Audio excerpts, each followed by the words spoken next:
My name is Todd Carlstrom, and I was born in New Jersey. Now I live in New York City. What is the name of my business that I started? It's called Slope Dungeoneering. I come from Park Slope, and I'm a Dungeoneer. So I thought the two things together would make Slope Dungeoneering. Dungeoneering also was a skill on the character sheet in 4th edition Dungeons and Dragons. You would know your way underground if you had a good Dungeoneering score. So it has another little meaning there. But they took it away for 5th edition. Kind of angry about it. Combined it probably with perception and, I don't know, Streetwise, I guess. Or no, Streetwise was 4th edition too. Streetwise was a 4th edition skill. So like if you got to a city, how well would you know your way around and be able to get information from people? They don't have that in 4th edition. When did I start Slope Dungeoneering? And how and why? It had been an idea of mine. I had been running a 4th edition table that moved into 5th edition. When I'd say a year and a half after 5th edition came out. I had already been playing a little bit by then, had I? I think? I don't know. Or I'd been trying to think about playing.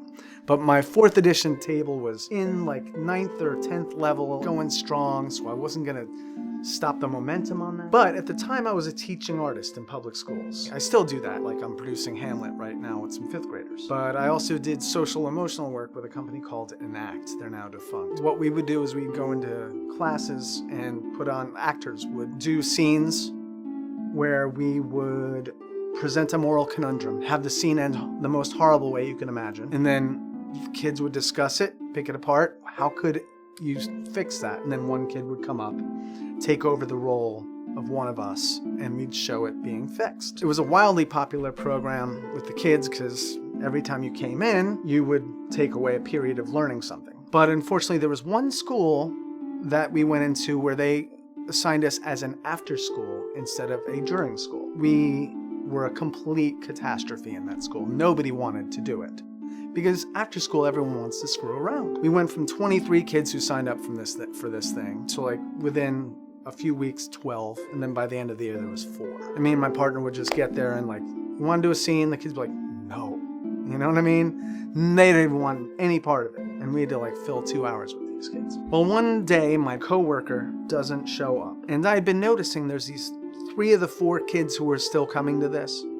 I'd seen D&D character sheets. And I, talked about it with them, but I started to formulate in my brain like, well, this program sucks. Why don't I sneak in my own program? And sure enough, when my partner didn't show up that time, I was like, okay guys, we're playing D&D. You got character sheets? I'm just gonna make something up. And so they were traveling down a road, guarding a cart. They didn't know what was in the cart. They were just told to guard it and that if they touched it, they were gonna die. But of course they're gonna touch it. They're like 6th and 7th graders. And the second they do that, first of all, something is unleashed and they had to kill that. And then not further down the road, they're attacked by people who want their cart. And it just went over great. About 45 minutes into the session, my partner comes, she's like, you just do your thing, man. You go, I'll sit over here. And then I went to the kids, I was like, hey, did you like that? And they're like, yeah. I said, just tell the after school director about it. And so a few weeks later, I went to her and I was like, so this is what we did. They seemed to like it. Did you hear any feedback? Like, yeah, do you do that? I'm like, I could, but I can't do it through an act. You'd have to pay me directly. And she said, well, I can't see that happening with the last 4 weeks of school, but maybe we'll talk in the fall. I called her when school started, heard nothing, and then like 3 weeks later, she's like, we want you. Now, she used to work for that company in ACT, so her name is Kendall. She started my business. As far as I'm concerned, not only did she book me in that school, but she gave my name to other people. She started a word of mouth thing that got me into people's houses. So shout out to Kendall, she rocks. It's all been word of mouth. I started a website at one point, but I was like, I'm too busy to get more work. Why am I gonna pay for a website? Fuck this. I left it unfinished. And I guess I didn't answer why. The social emotional work that I did with Enact was probably the first job I had that meant something to me in a way. Like, I've been an actor and a musician, trying to make that stuff happen. So jobs to me were a means to an end, something to pay bills while I try to make those things happen. When I got this job, this Enact job, doing social emotional work with kids, it was actually fulfilling. In doing that, I was able to identify in Dungeons and Dragons how you could use story with kids to do the same work without them even knowing. Like, they talk in social emotional teaching artistry about distancing, how you put yourself in the characters so that when the teacher says, hey, what would you do in this situation? What are you going to do in this situation? There's always a pushback. There's always a screen they put up. But if you're like, well, what can this character do? It's different. They're more willing to go there with you. I've made it a point in my kids' tables to always put ethical and moral conundrums in there so that they are thinking about, it's pretentious to say, but how they can be better people. Do I think that people make an idealized version of themselves in Dungeons & Dragons?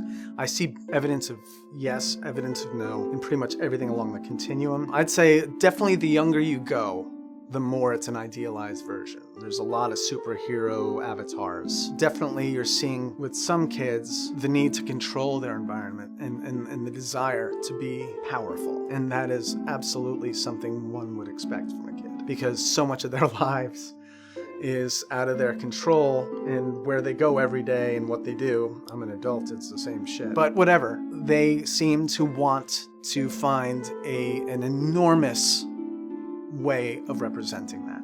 Adults, I find, are just looking for a way to blow off steam 9 times out of 10. The ones that really craft their characters are more likely to be creative types. Yeah, they're looking to entertain themselves and the people around them, and it's not necessarily indicative of anything. And I love that.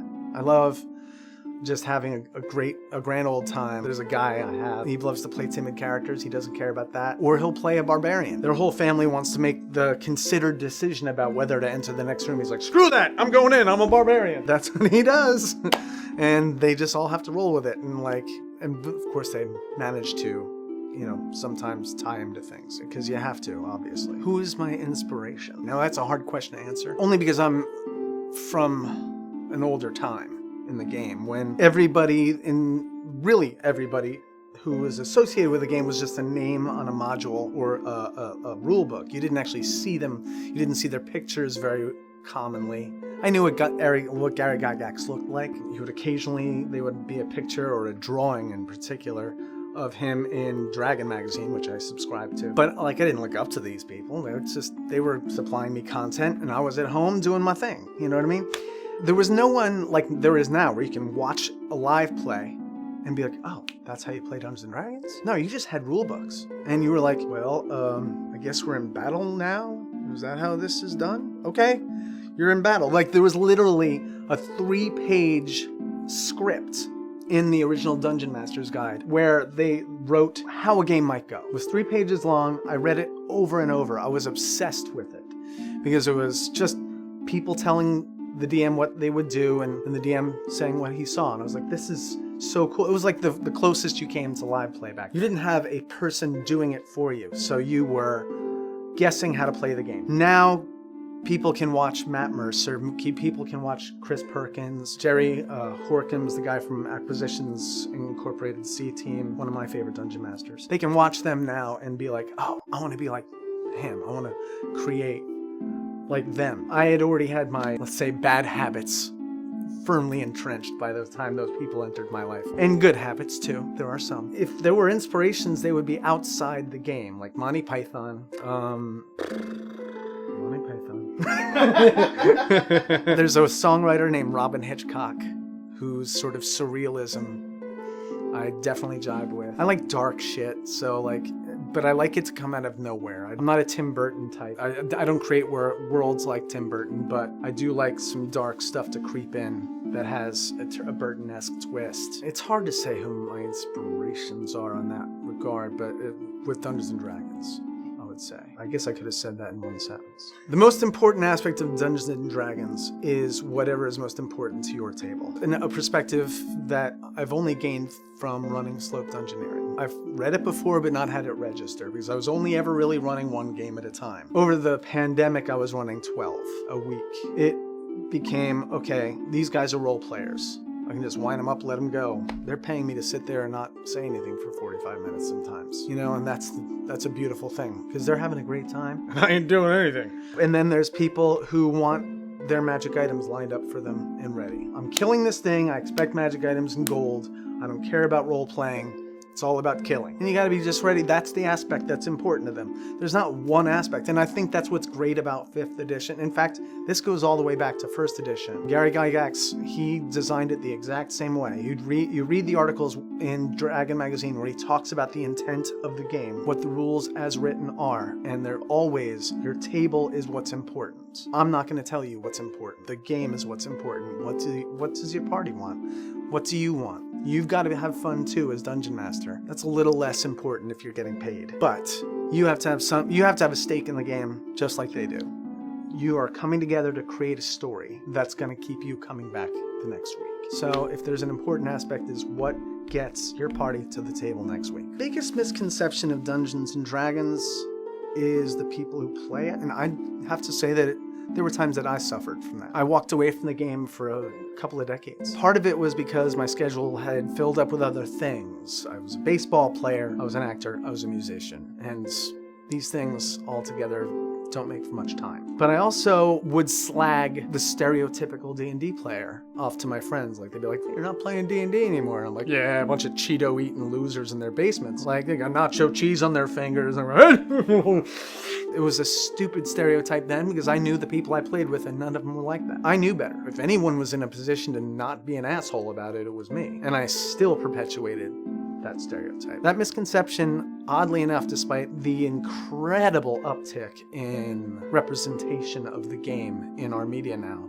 still is somewhat prevalent sometimes. Like there's this Venn diagram, the circle's over here, this circle's over here, this is people who get laid, and this is people who play Dungeons and Dragons. Come on. That's not true.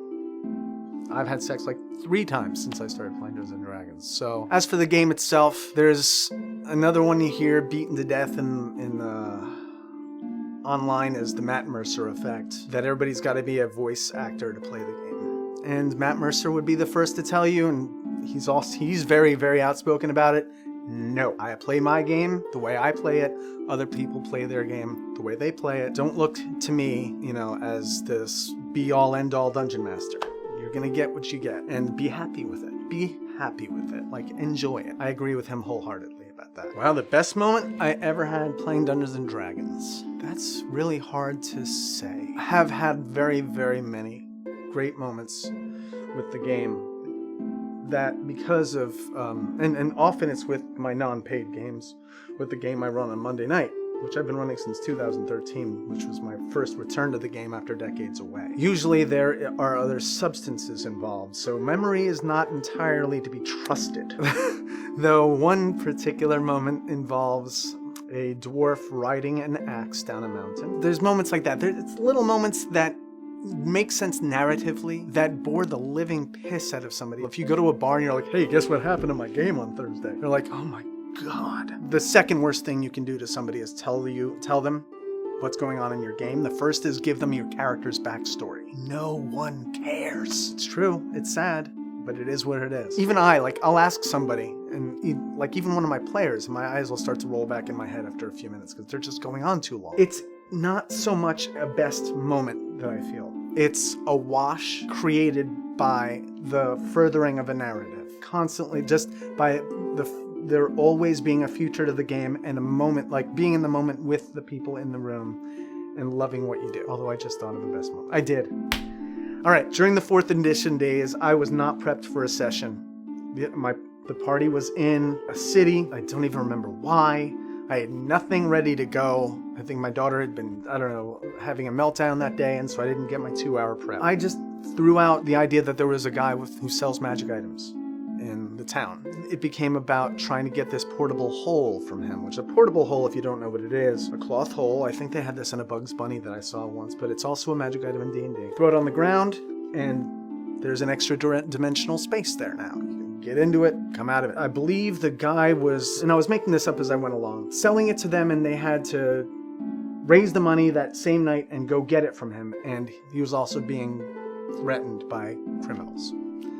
See, again, it doesn't explicate well. It's not an elevator pitch by any means. It's boring to listen to. But when you're making it up on the spot and they're sucking it up, it's fun. Now, worst moment ever, and this was in my early days as a DM, as an adult, not as a kid. So when I came back to the game, I just put this table together of people that worked in the restaurant that I worked in. I didn't really explain to them that you're supposed to all work together. There was this guy playing a tiefling is named Quest. In the back of the Dungeon Master Guide in 4th edition, there was like a 5-room awesome dungeon.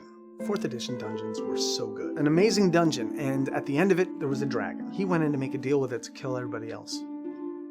He stealthed in because he was a rogue. And I'm like, do I say something? No, I better not say something. Can't say something. No, you can't get in the way of the story. You've got to let the story develop. And sure enough, I just let it happen. He talks to the dragon. He's got a whole plan. They go in. They're going to start to kill him. He hangs to the back, and the second the dragon attacks, he backstabs one of his teammates. And I'm like, oh, this is bad. And everybody's pissed at him. Everyone's pissed at each other. It's a total party wipe. It was a horrible moment.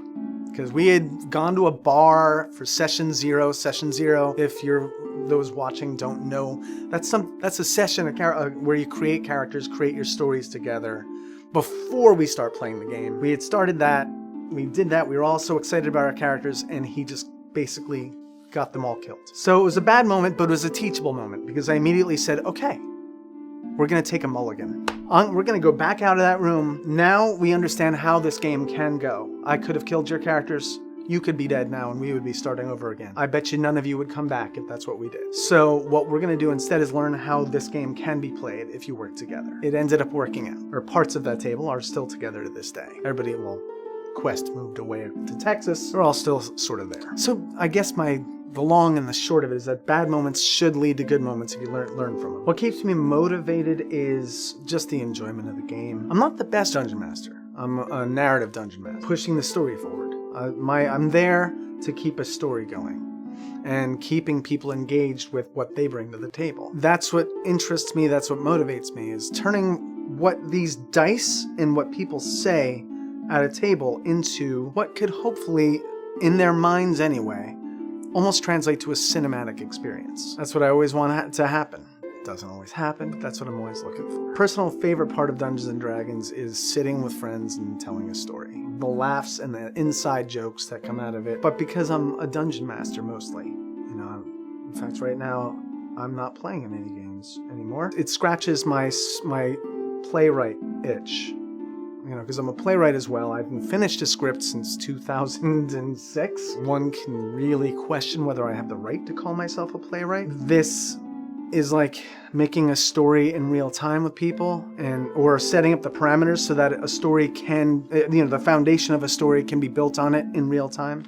That's the shit right there. That's what I want. That's what I want to be a part of. And whether it has an audience or not has never been important to me. I don't need the validation that I used to need as a 20-year-old where people came to see my play and told me I was great. I'd rather have 6 people going, great session, man, that was a great session. Then they go off and there's, they're texting week by week. They're texting each other with stupid memes that are based on our game. That's all I want, Although if someone wants to produce my play, that'd be nice. How does a dungeon master see the world? It is not very different from how an actor sees the world or a writer sees the world. I sit on the train and I look at people and imagine what they're thinking, what they're doing, and if they had a vorpal sword, whether they go around a town and kill people or indiscriminately, or if they would make the right decisions about that. Truthfully though, yeah, it is very similar to how an actor sees things. At least for me, dungeon mastering is a creative outlet, and I have grafted my earlier pursuits in my life onto my form of dungeon mastering. So I see every person as a potential NPC that I'm around, including people that I am very intimate with, and enjoy making them into people with so many tweaks that nobody recognizes them. I almost basically see question marks coming over people's heads, just like in video games. I have too many rats in my cellar. Please go down and kill them. You will get 5 gold pieces. Okay. If I had to boil Dungeons & Dragons and slip dungeoneering into a philosophy, it would be tell a story. Have a good time and tell a story. It's not rocket science. No one pays me for rocket science. No one is asking me to produce module form of Samuel Beckett. Give me an obstacle, give me a quest, let me find a way through it with my friends. We'll all have a good time. It's hard to graft a philosophy on that, unless that's something you need to get you out of bed in the morning. And I personally don't need that to get out of bed in the morning. Just doing that is perfectly fine to me. Tell a story. Have fun. It doesn't need to be more complicated than that. Hey, I'm Todd Carlstrom. You've been watching Dreambird. Please like and subscribe. See you next time.